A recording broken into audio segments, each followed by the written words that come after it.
no? Ready ka na, sister? Okay, so wag na natin pagtagalin. Konting clarification lang to, sister, no? Baka kasi, alam mo na, sa dinami-dami ng pinaliwanagan ko ng Islam, okay nang okay yan. Tapos bigla akong tinatanong, biglang nawawala sa isip nila. O, sino yung Diyos? Alhamdulillah. Ano yung relihiyon? Ano tayo? Liwanagin natin, ha? Ano yung relihiyon? Ano tayo? Muslim. So, klaro na, sister, ha? Wag natin iwawaglit sa puso natin na tayo ay Muslim. At Islam ang ating relihiyon na ibinigay ni Allah sa atin. At bakit niya tayo nilikha? Alhamdulillah, sister. So, okay. So, klaro na sa puso mo yan, no? Tanungin kita, ikaw ba talaga ay handa nang tanggapin si Allah sa puso mo? Tanggapin at paniwalaan sa puso mo si Allah? So, kagaya ng pinaliwanag ko sa'yo, yung pag-Muslim ay yung pagsasabi lamang ng syahada, ng susi sa paraiso. So, pinractice natin kanina, eto na yon, final na to, sister, okay? Pakitaas mo na lang yung kanan, hintuturo mo, pakituro mo sa langit. At yung sasabihin ko ngayon, kagaya ng ginawa natin kanina, ulitin mo ito, pakilakasan mo lang, sister, ha? At iparating mo kay Allah ang iyong pagtanggap sa Kanya mula sa kaibuturan ng iyong puso ng wagas at dalisay. Okay, sister? Repeat after me. Ako ay sumasaksi at sumusumpa na walang ibang Diyos,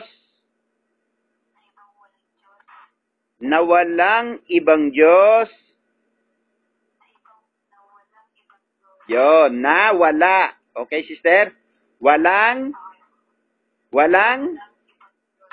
maliban pa kay Allah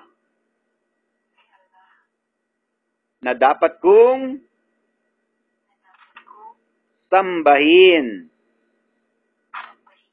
Ako rin ay sumasaksi na si Muhammad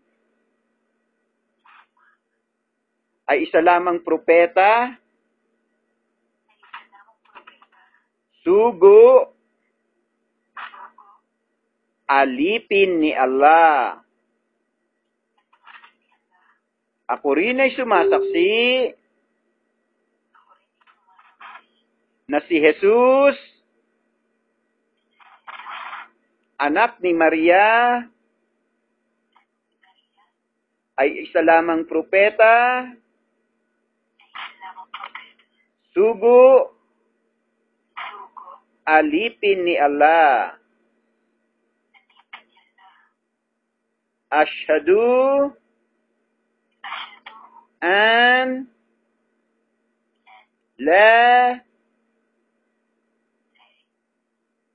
la ilaha illa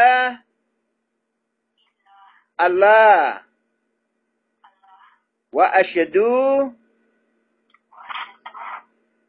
anna Muhammadan abduhu wa rasuluhu wa ashhadu anna Isa ibnu Maryam Abdullahi wa rasuluhu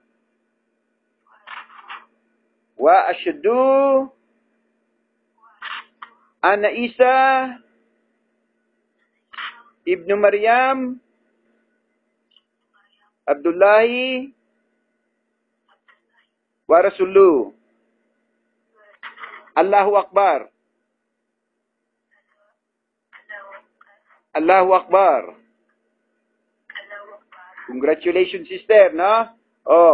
Pag sinabi natin na si Jesus na anak ni Maria, ay isa lamang din propeta, sugo alipin ni Allah, ang sabi ng Propeta Muhammad sallam ay double ang reward na binibigay sa atin ni Allah sapagkat nakaalpas tayo sa patibong ni Satanas na ginawa niyang Diyos si Jesus ng sangkakristyanuhan. So sister, Allahu Akbar. Allahu Akbar sister, no? Ikaw ay bagong silang na sanggol na ngayon. Ito ang tunay na born again Muslim dahil nakabalik ka sa tunay na paglikha sa iyo ni Allah bilang Muslim. So, yan ang tunay na born again. Hindi yung born again Christian, hindi yung mga born again yun, mga burn again, na sunog muli. Maliwanag ba, sister? No? Kasi yung katuluyan ng sinabi ni Jesus, no, inireveal ni Allah yan sa Quran. Sabi ni Jesus sa Biblia, you cannot see the kingdom of God unless you must be born again. Ang sabi ni Allah, pag ikaw ay nagsyahada, nagbalik loob sa akin, itinuturing kitang bagong silang na sanggol. Walang bahid ng pagkakasala. No? Lahat ng kasalanan mo ay pinatawad ko na. Kaya ikaw ay tinuturing niyang bagong silang na sanggol. Pag ikaw ba ay bagong silang na sanggol, bagong nilikha, meron ka na bang kasalanan? O yun, kaya yan mga uto-utong Kristiyano na yan, sila daw, nang isilang may kasalanan na, patawarin tayo ng Allah. O dati tayong Kristiyano, dati tayong uto-uto. Ano, sister? Uto-uto ka pa ba rin ngayon, sister? Hindi na. O, congratulations, sister, no? Alhamdulillah, maligaya ako para sa'yo at ikaw ay isa rin sa mapalad na pinili ni Allah para magbalik loob sa Kanya. So, alhamdulillah, sister, no? Patuloy tayo magtuturuan na lang tayo sa Facebook, sa mga kaalamang gusto mo. At anytime, no? Tawagan mo lang ako, i-miss call mo ako, i-message mo ako kung ano man ang mga katanungan mo. Okay ba? Okay, sister. So, maraming salamat sa iyo. Alhamdulillah, hindi naputol yung signal kagaya kanina. Hindi naputol ang syahada mo. So, sister, no? Alhamdulillah, congratulations. Maraming salamat sa iyo, no? Alhamdulillah.